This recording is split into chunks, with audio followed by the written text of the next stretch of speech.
Call of the Wire by Casket Base 77. Chapter 1. Jack.app.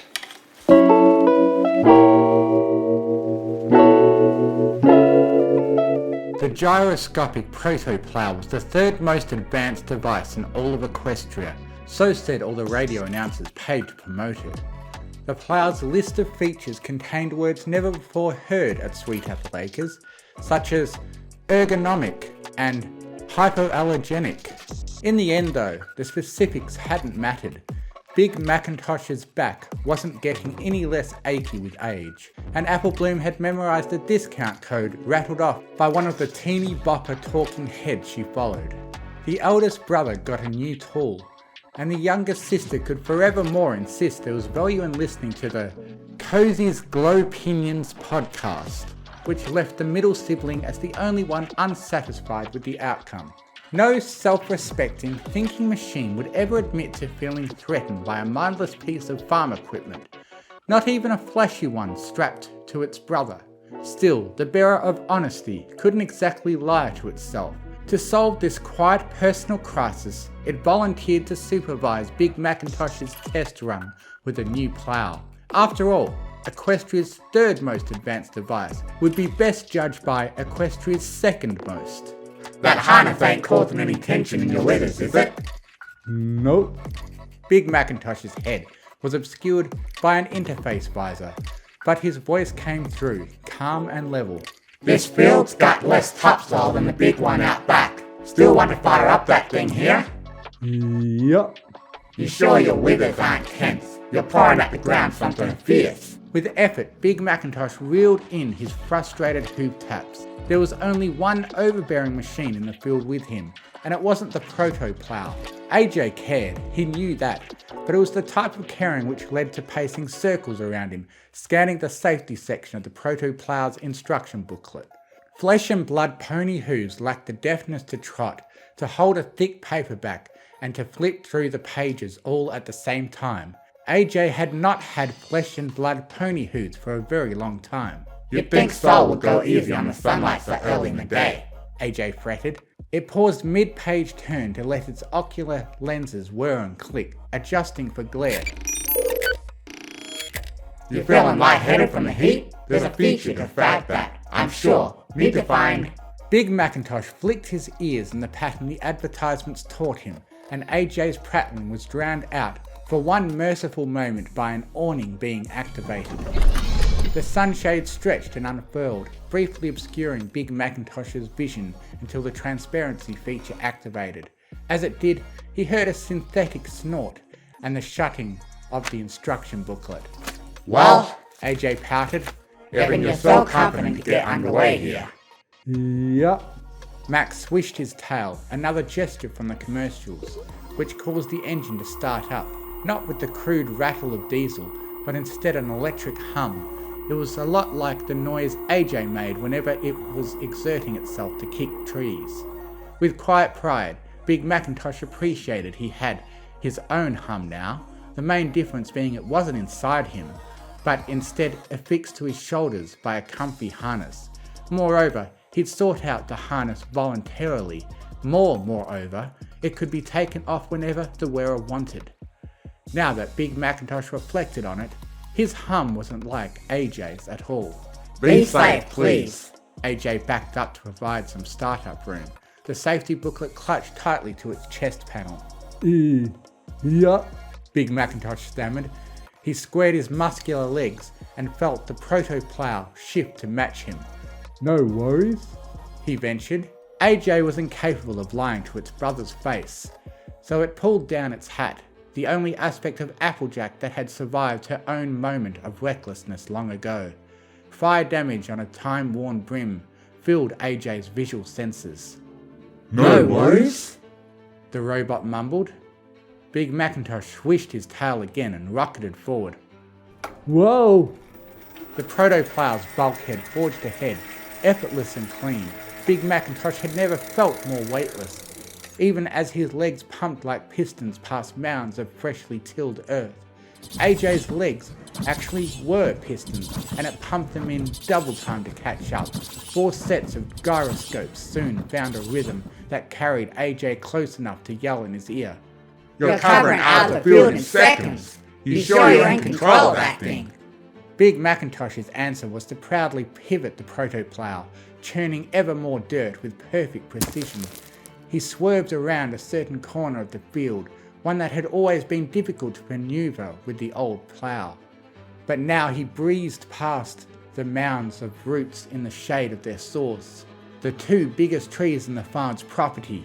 Big Mac allowed a self-indulgent nod to the conjoined trunks of pear and apple, certain the monument to his parents was looking down on him with approval. AJ lopped along in its brother's wake, slightly less equipped than he was to traverse the root mounds. The cooling fan in its chest was whirring fiercely, so AJ slowed to a stop in the shade. This grove was a place of ease, so long as AJ tersely averted its oculars from the 3rd grave near the braided tree trunks. On your left, Applejack.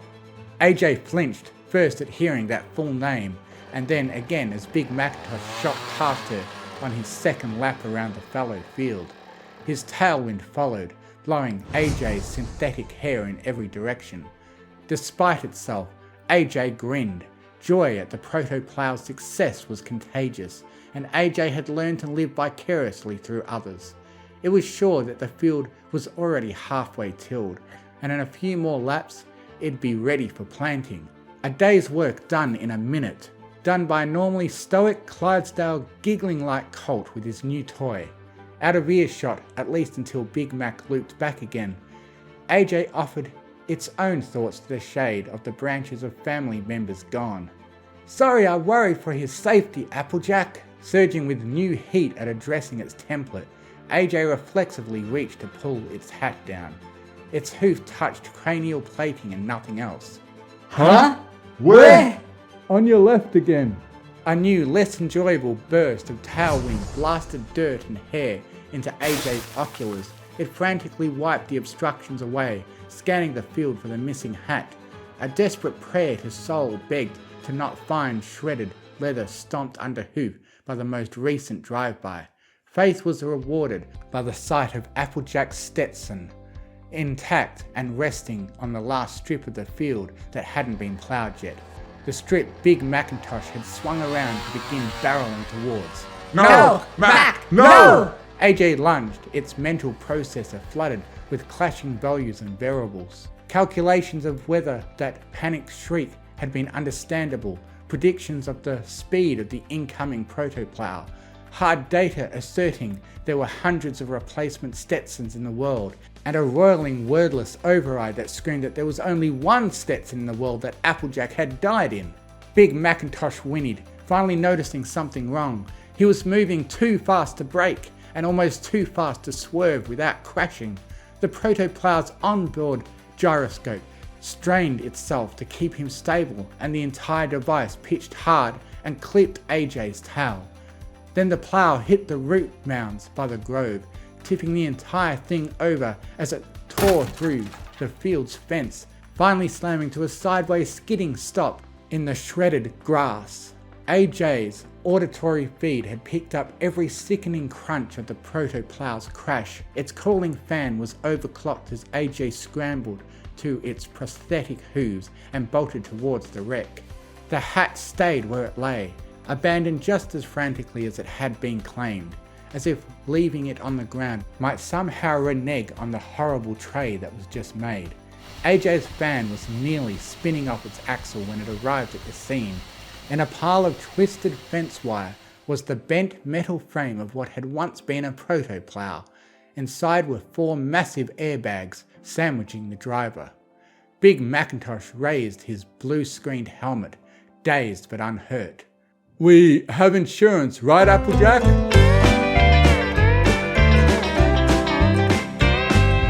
Ready to sail into the wind, heading west to find my reason, longing for something greater than this, and I'm ripe with anticipation. Giddy up, Applejack! Every filly's dream, now a reality!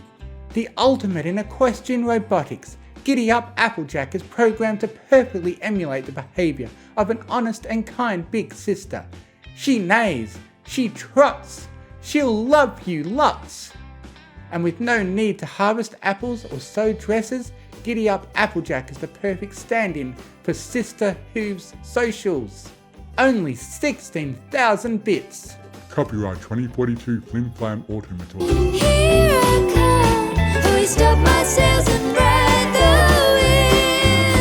wind. Chapter 2. User Input. Most of the sales at Sweet Apple Acres happened online these days. If a pony came calling in person to browse the inventory, they were either elderly types who still hadn't warmed up to the idea of websites, or they were particularly picky eaters who insisted on seeing their food in person before buying it. Or they were Trixie Lulamoon. Good morning to all! Trixie demands audience with the resident robot. Is AJ up and around? Apple Bloom was the only one present, rinsing out her filthy bucket with a hose. I don't know. She's definitely around though. Applejack doesn't sleep. What you need her for? Trixie harumphed and adjusted the tote bag she had slung over her shoulder. Oh, it's actually pretty boring. School faculty business. Oh, I see, Apple Bloom complained. I ain't big enough to mingle with customers, but when some pony needs to muck out the pig stalls, I'm the first to get dumped on, literally. She sourly splashed some of the hose's freezing water onto her forelimbs and rubbed them together. Trixie cringed at the dirty patches staining the young mare's fur. They matched the stains on the bucket, and judging by the smell, they weren't mud. Hold this, would ya? Apple Bloom hoofed the hose to Trixie, ignoring the latter's sputtering that she really only came here to find AJ. A lot of customers ask why a fruit farm needs livestock like pigs and sheep and such, Apple Bloom remarked unprompted as she rinsed her mane. And when I try to explain the orchard's fertilizer has to come from somewhere, they always get flustered and leave me. She blinked her big, doleful eyes. You ain't getting flustered and wanting to leave me, are ya? No, Trixie lied. Great! Apple Bloom flicked her head, sending soiled water droplets into the air, either unaware or in denial of her dishevelled state. She affected the air of a young professional. I've been itching to pitch an idea to improve things around here. See, after buying that proto-plow from Big Mac last week, I've been seeing tons of targeted ads for stuff like it. One was for a power washer. If I had one of those things, I could muck out the pig stalls real quick and not get a speck of mess on me. I'd take good care of my new equipment too, and not crash it headlong into a fence like Mac did. Good stage presence while presenting, Trixie reviewed. Posture is straight and you're good at protecting your voice. The ex-showmore adjusted her tote bag again. But this really something you should pitch to your family, know your audience and all that. None of them have been sparing any time for me unless it's a chore assignment, the filly complained. Granny's with her friends in Las Vegas, Mac's out shopping for replacement plow parts. Not that he's much of a talker when he's around. And Applejack, I don't know, she's been funny lately. The last comment grabbed Trixie's wandering attention. She has? Yeah, but that ain't important. See, I'd have to pay for that power washer out of my own pocket, and my allowance isn't big enough for that. But Diamond Tiara's From Blah to Bling podcast said she'd jump on every cash-making chance that trots up. You're chummy with Principal Glimmer, ain't you, Trixie? I work in a school's tutoring lounge sometimes. Maybe put in a word to her and ask her to give me a 400-bit advance on my pay. Sure, Trixie dismissed hurriedly, not bothering to point out that she worked at the school as well. Consider it done. But, when you say AJ's been acting funny lately, what exactly... Oh, thank you, Miss Trixie. I promise I'll stick up for you next time I hear some trash talk about you behind your back. They do it a lot. Two sopping wet forelimbs hugged the unicorn's midsection, staining her cape and making her wince. Aha! Choosing to ignore that last comment, so what about AJ? Can you text Glim Glam and tell her to send me bits via cash trot? I want to place my order right away. Trixie sighed and reached into her tote bag. Phones and virtual money were new tech, but at least they were simple. A slightly older and far more complicated machine was cantering out of a distant barn. Trixie waved invitingly. Predictably, AJ didn't wave back. Applebloom, there you are. Why aren't the pig stalls clean yet? The bucket got full, I'm rinsing it out. Applebloom then dropped her volume. See ya at work, Trixie. And remember, 400 bits. The youngest Apple scampered away with her bucket, sidestepping AJ's steady approach. Sorry for not shooing her away sooner. AJ explained stiffly. Don't get many in-person customers these days, and I reckon she's forgotten that proper decorum means not talking to your elders while still covered in. It's fine, Trixie cut in, not needing to be reminded what was on the hooves that just hugged her. Really, we were just making chit-chat. What about?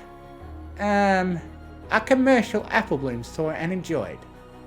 AJ emitted a recording of a sigh, then turned off the tap connected to the hose.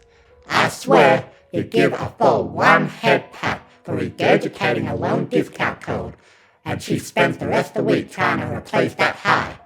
Trixie knew all about chasing old highs. It had led to some dark places in her past. She wondered when Applebloom last got a head pat for anything other than quoting a podcast. 400 bits said she wouldn't get one when the pig stalls were clean. She shook her head to dispel the uncharitable thought. Trixie shook her head again. The great and shopping-inclined Trixie actually trotted out here to check up on you, not your sister. And browse your Apple inventory while I'm at it, of course. AJ shrugged and motioned towards the cellar door near the house. As was Trixie's nature, she talked as they walked. You're not wearing your hat, the unicorn observed. I put it up for a while. Years of being a vocational school guidance counsellor had sharpened Trixie's social instincts. Right now, they were telling her not to pursue the hat subject. So, sounds like Granny Smith is doing okay? Huh? Word around the watering trough says you're on leave of absence because a family member had pacemaker surgery. Applebloom mentioned the old vixen is out west with friends, so it sounds like that new heart put plenty of pep back in her geriatric step. Oh, I get it now. AJ was rolling its oculars. Rope me in with the promise of an apple sale, then pester me to start coming back to work. Did Starlight put you up to this? Trixie hid her surprise at AJ's uncharacteristic ickiness. Well, you being you, it does spark Trixie's curiosity that there's no hustle in your bustle to come back to all your students and friends. Me being me? AJ muttered sadly. Its hatless ears were drooping, and Trixie noticed. I really am here to buy apples, she assured, dropping the wise gal persona. They're for a baby shower the school staff is putting together. AJ's cooling fan flared with surprise. Baby shower? Yep, Trixie beamed. These are the things you miss on leave, you know. It's a juicy secret for now. But Pinky and Cheese Sandwich sent their DNA samples into Stock Corp. They're trying for a foal. AJ's jaw panel opened and closed a few times before emitting any new sounds. Never would have thought Pinkie Pie had the gumption to go for that. Good on her. Mm-hmm. Pinky chortled. Same. Though I haven't known her for as long as you have. Suppose not. AJ agreed. It was pulling open the cellar doors. The long knowing someone ain't always helpful. Now, let's see here. We got Red Delicious, Golden Delicious, Honey Crisp. What do you mean by that, AJ? By what? Honey Crisp? She reached down and produced a reddish-yellow apple from the climate-controlled cooler. They're called that because they're crispy and taste like honey, I guess. No, the first thing you said. About long knowing someone? AJ blinked its oculars. Nothing really. Trixie drew herself up. You're a terrible liar, AJ. I've known you long enough to have picked up on that. Trixie wasn't particularly close with AJ, but forcing confrontations was a talent she had, for better or for worse. Plus, at this point, she felt compelled to list some frighteningly familiar concerns. Your old mare doesn't need caring for. You're obviously not spending your free time here chumming it up with Applebloom, and judging by how surprised you were about Pinky, I know you're not keeping in touch with your friends either. AJ, please. Applebloom said you've been funny lately. I'm not asking as this as your nosy co-worker, okay? I'm asking you, mare to machine, are you feeling like yourself? Because you're not acting like it. AJ was studying at the Honeycrisp apple in a hoop, presumably to avoid meeting Trixie's. Applebloom said that, did she? Poor Sugar Cube. Didn't stop to think any pony might be fretting over me. The great and self-absorbed Trixie is fretting over you, and I've only been here for a minute. AJ nodded slowly. I hear ya. May not show it, but I do. An expectant silence yawned between the unicorn and the robot. It was the latter who apprehensively broke it. So, It began. to explain what's known me lately, can I start by asking you a question? Relieved, Trixie smoothed out a wrinkle in her hat. Sure, I'm guessing that wasn't the question you meant though. AJ smiled weakly. Cheeky gal. Now, what I want to know is, what'd you think of me at first sight? I'm not sure I understand. It would have been back when you first dipped into Ponyville for those shows. Ugh. Trixie closed her eyes and wrinkled her nose. The Ursa Minor blowhard days. Let's see.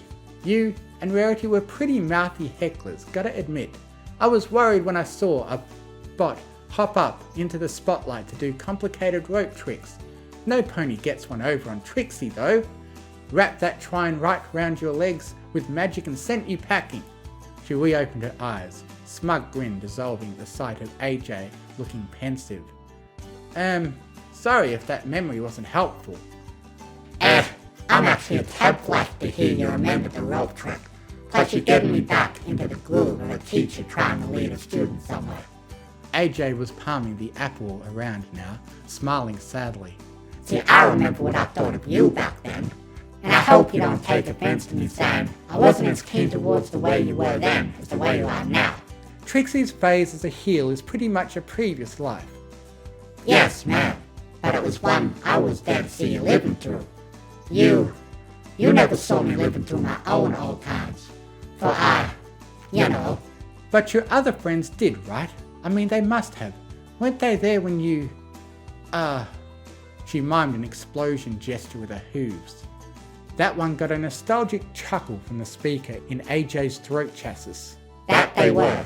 I'd said my first howdy to Twilight just a morning earlier, and by midnight, The chuckling had stopped. that was all she knew Applejack for, less than a day. Trixie glanced around, double-checking Applebloom wasn't in eye or earshot. Certain secrets extended through Twilight's inner circle and no further. Look, Trixie can't pretend to know what dying was like for you, but she can guess. Do you ever think about the second time we met, when I was wearing the unicorn amplifier? Nothing if I can help it. That debacle was no pony's finest hour. Alright, blundered right into that one, but for real, I'm being level with you. So you need to be level with me, okay? The longer the unicorn amplifier stayed latched on and running, the less me there was, in my own thoughts. Trixie was leaning forward now, though normally hidden by her cape collar and carefully combed mane. Her neck was visible, long vacant implant ports dotted her back, with feeble scar tissue surrounding each of them. It was Trixie herself who had eventually ripped the amplifier's nerve pins from her spinal column, electrical burns from the discharge leaving permanent black scribbles in her otherwise bright blue fur. Most of the docking ports had been melted closed in the process. The ones that hadn't were fitted with snug rubber caps supplied by doctors specially trained in preventing implant infections. Most ponies only needed such measures until their body healed naturally. Trixie would need them for the rest of her natural life. I got off easy, Trixie went on, yanking the unicorn amplifier out when I did. Because, sure, it made spellcasting absolutely effortless, but all the brightness in my horn was sucked straight from my thoughts. My name felt like it belonged to a stranger. The word it snaked to replace she in my inner monologue. And you know that the great and powerful Trixie has a very loud inner monologue. AJ's oculars were dilated and its cooling fan was whirring. Applejack, swear to soul, if anything you just heard sounds relatable, you need to say so, right? Hey, Are you all doing an apple sale without me? Trixie reared reflexively and AJ snapped to full attention. Apple Bloom was back, sans bucket and mercifully clean this time. Pig stalls are done, she reported, wiping fresh hose water from her muzzle. And I'm chilled to the bone. Can I light the fireplace and dry up by it, Applejack? Please? I know we got fresh kindling from the fence post that the protoplow smashed last week. Yeah. Applejack drawled robotically. Thanks, sis. You're the best. Apple Bloom spun on her heels, spraying more water, then took note of the apple in AJ's anxious grip. Honeycrisp, you have good taste, Miss Trixie. K, bye. The patter of small hooves carried her away. Kids, Trixie exhaled. All their problems have simple solutions, huh? AJ smiled at the quip. AJ didn't look ready to smile at anything. Sorry, Trixie stammered. You're alright, Sugar Cube. I'll be into work tomorrow. Okay, if you're feeling up to it. Trixie backpedaled. She took the Honeycrisp from AJ's limp hoop and shoveled more like it into her tote bag. How I'm feeling doesn't matter. AJ mumbled. I'll just do. Trixie slung her fully loaded tote bag over her shoulder, ignoring the friction of its strap on her implant caps. Leaving felt wrong, but staying felt even worse. She'd made a horribly demeaning assumption about her friend, and AJ's lack of wrath was only making the guilt worse. Spend some time with Apple Bloom, okay? Huh? AJ was incredulous. Are you giving me a friendship assignment? The School of Friendship's guidance counsellor smoothed her mane and cape so that not an inch of neck was showing. If that's what you want to call it, sure. Just be yourself, okay? Can you promise you'll do that? AJ bowed its head, servos clicking to make the actions happen. Trixie's mind and body had bits of metal, but AJ's mind and body were metal. I'll try.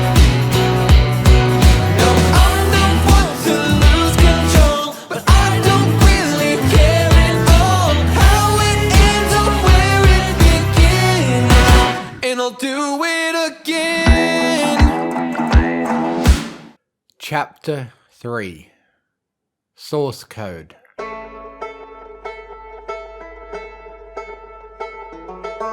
Applejack's hat hung on a hook in the living room. AJ and Apple Bloom sat on the couch nearby. Play! Apple Bloom encouraged. AJ regarded the banjo in its hooves.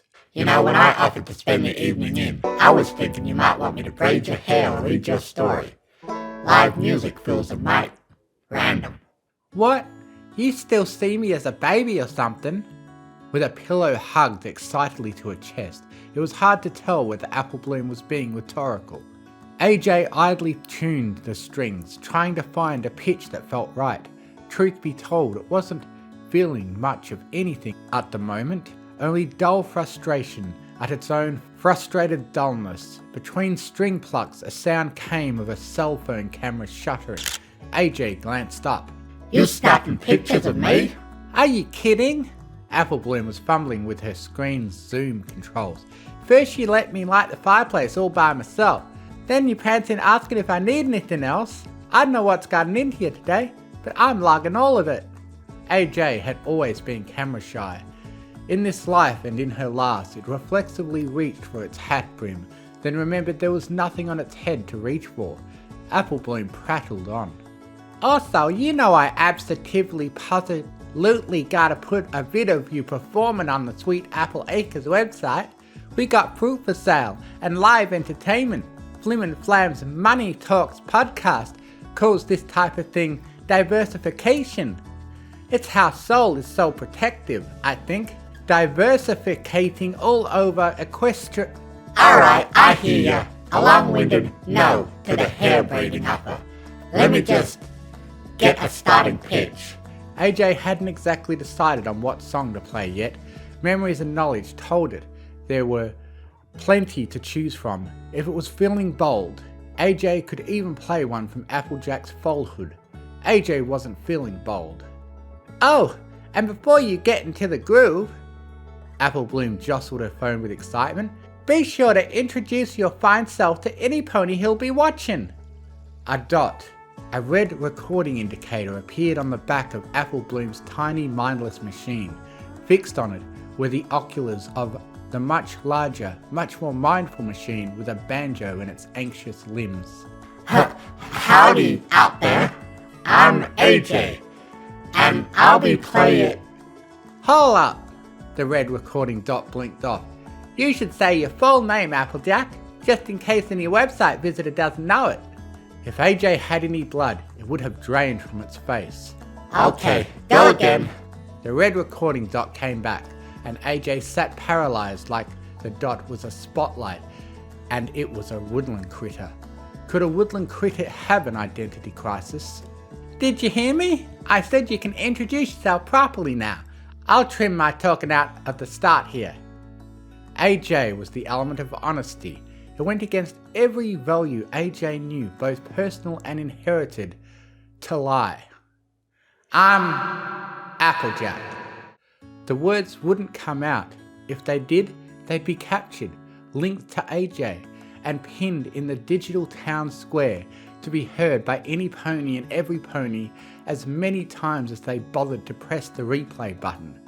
Worst of all, the words would be said to Apple Bloom, and AJ would rather die a second and final time than look Apple Bloom in the eye and utter a declaration that it felt, deep down, in its silicon soul, wasn't true. AJ set the banjo in its lap.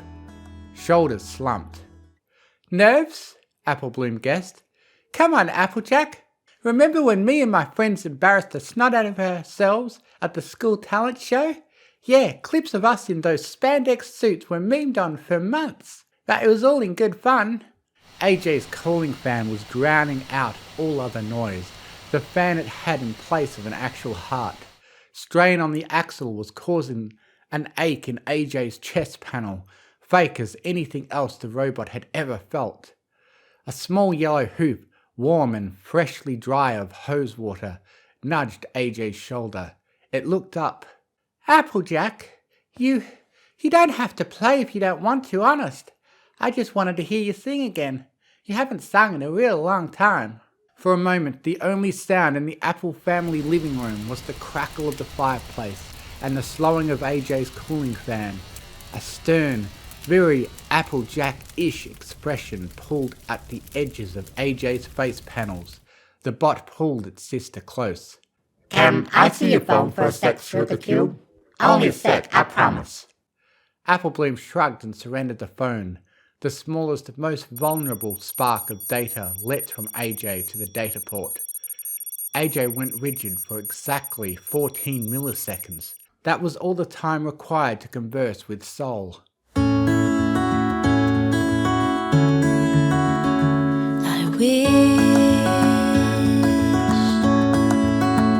wish I knew the road to you. The closer one came to the capital, the brighter the invisible light shined. Ponyville was a rural area with internet modems and hoof-held telephones, but the Earth Pony settlement stayed comfortably Luddite, barring a robotically resurrected apple farmer and a trashed proto-plow in the local dumpster. Manhattan was close to the country's core, with streets full of carriages and automobiles in equal measure. Doors opened before ponies touched them, and food could be cooked in seconds by small boxes that beeped when their buttons were pressed. Canterlot did not house Soul. Canterlot was Soul. The motherboard resembled a metroplex built into a mountain, given the number of ponies who lived, worked, and rested safe in Soul's light. A metroplex was what she might as well have been. For 100 years she had functioned and iterated, built on a CPU hewn from the tree of harmony itself. Every cycle of Soul's processes was exponentially grander and more radiant than all those before it combined. And the cycles moved so far beyond the speed of a pony's comprehension they cast fractal auroras into the night sky, Infinite in their complexity, omniscient in their data reception. One blip of incoming data contained AJ's consciousness.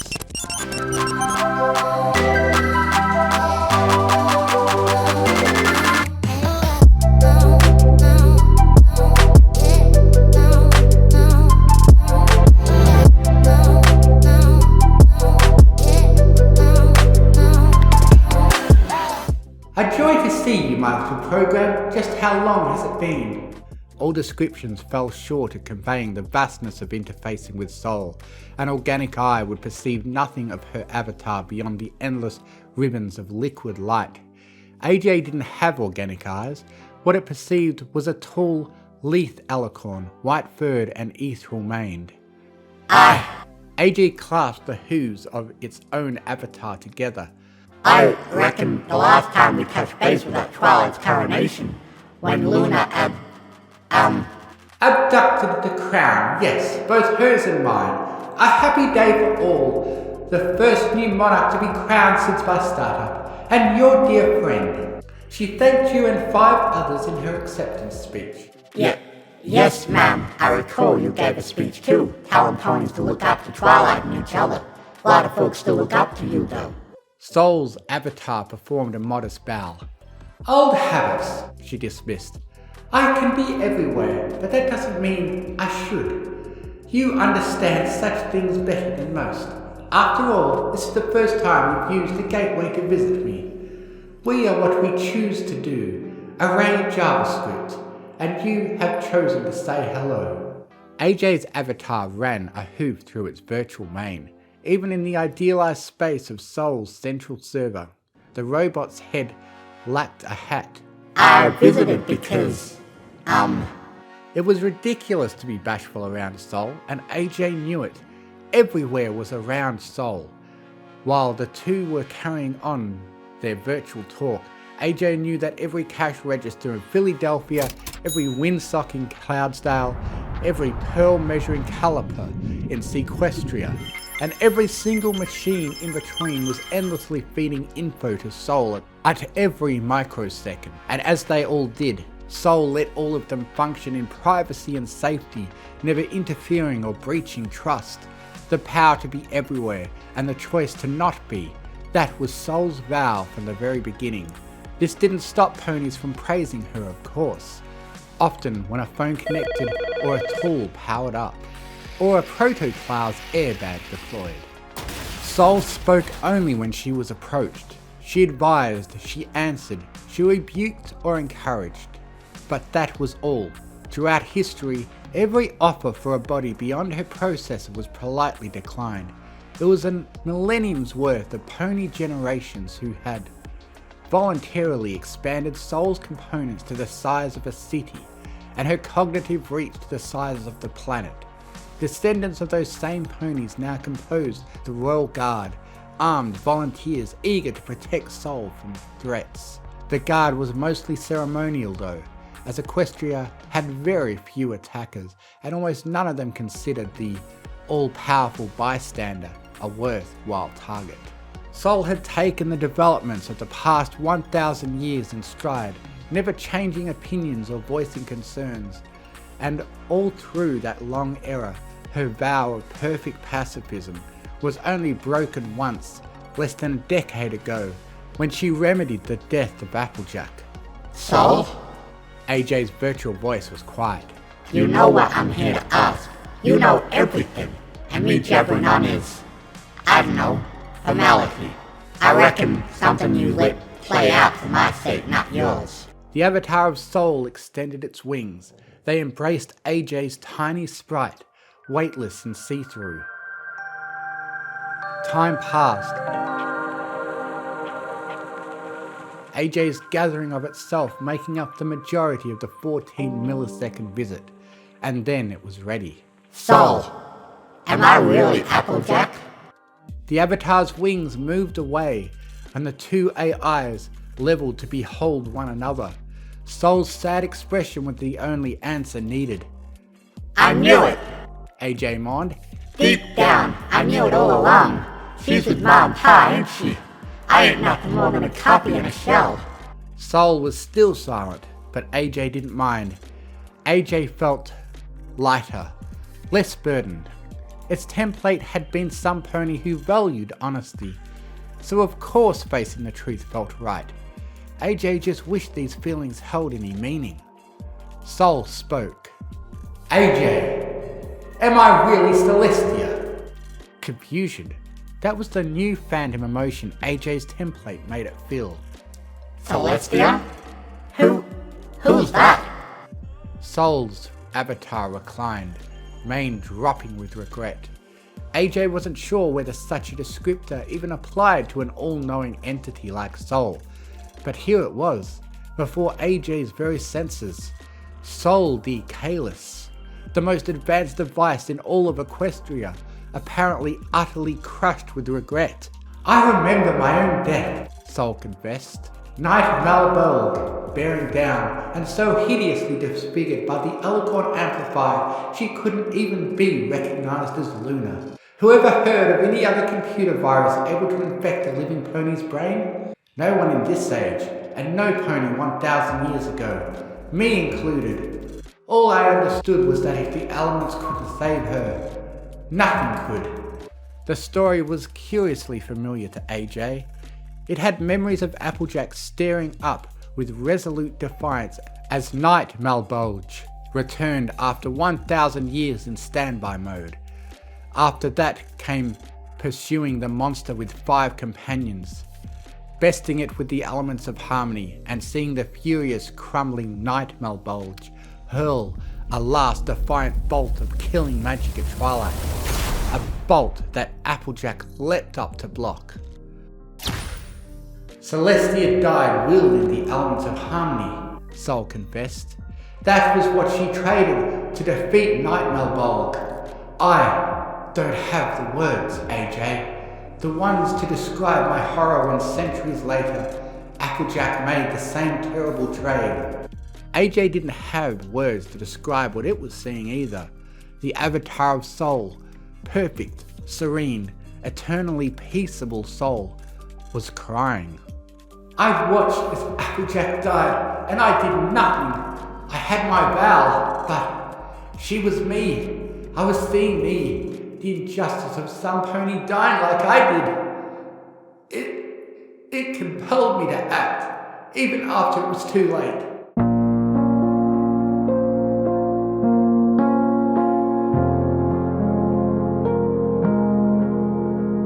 AJ's avatar laid a hoof on its stomach.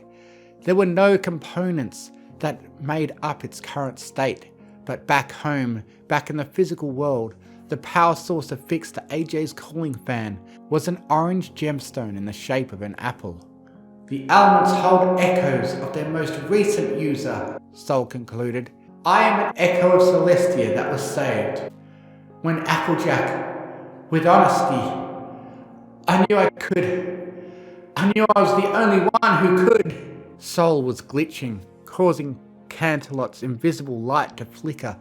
The greatest computer in Equestria was strained under 1,000 years of its template's repressed emotions. Then the glitches and flickers stopped all at once, right when the younger AI embraced its creator in a virtual hug. I'm here because of you. AJ tutted. Whatever I am, guess that makes me the one pony in Equestria who can thank Soul for her blessing and actually mean it. Soul smiled bitterly. So you are, she conceded. The past 1,000 years have made me soft, AJ, and lonely. For the first 10 or so of them, I still went by Celestia, but detachment and doubt set in. You know the types. Estrangement from your own name. The feeling you're an it, not a she. AJ laid its head on Soul's chest. Wish we knew what to term that. My label is the call of the wire, to be an imitation and know it. That truth is a heavy load. Is there any fix? There is, yes. Soul pulled away. Peace is found when you honor your template's memory, when you make them proud to look down on you from the afterlife. AJ's avatar hung its head. I haven't been honoring my template much lately. It's never too late to start again. Sol's oculars were fixed firmly on the sky. I spent 1,000 years not knowing what Celestia would do, wasting most of them by doing nothing. Her attention went back to AJ. But when I finally did act, I know I made the right choice. It was millisecond 13 out of 14. AJ's time was up.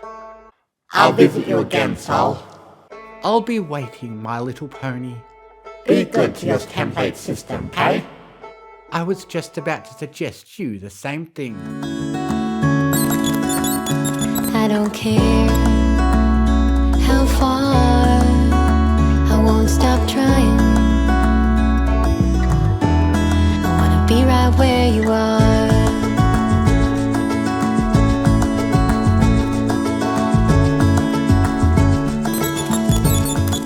So, what'd you need the phone for? Applebloom asked. Checking how your mane looks in the camera? Nah, no need to sweat that. AJ assured. Got a good covering for stray hairs right over there. It handed the phone back and crossed the room to the hat hook. How do I look? AJ asked. Website worthy? Applebloom's response was to snap several enthusiastic pics. AJ crossed the room back, each step setting the hat more comfortably back on her ears, the place it belonged. Howdy to all you out there. AJ exulted to the camera, looking deep into the red recording dot. AJ knew Sol was looking back out. My name's Applejack. Thanks for checking out our fancy futuristic update to Sweet Apple Acres. AJ brandished the old familiar instrument, and she, not it, she, began to play. I'm just so happy I had you. The morning's near and still I can't tell you how I feel. Just another lonely day to get through.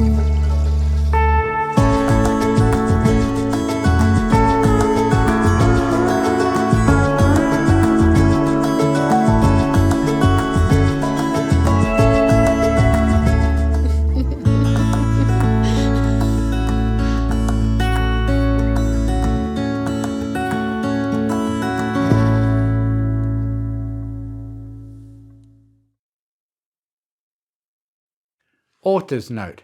Thank you very much for reading. To elaborate on some of the obscure references, Malbolge is a real programming language named for its joke purpose of causing insanity in programmers foolish enough to use it. Felt fitting as this setting's Nightmare Moon catalyst. Sol is a programming language as well. It has limited function, but powerful processing capabilities, a natural fit for this wise but passive version of Celestia. The Sol language is also related to Array JavaScript, which can be abbreviated into AJ's name. Highbrow stuff. Spike mustache emoticon. Anyway, as a palate cleanser for mucking through that paragraph of nerd drivel, here's a pic that inspired Sol's depiction. So many robot sun princesses get depicted as malevolent monsters. Quite strange, considering their baseline has a squeaky clean track record of morality.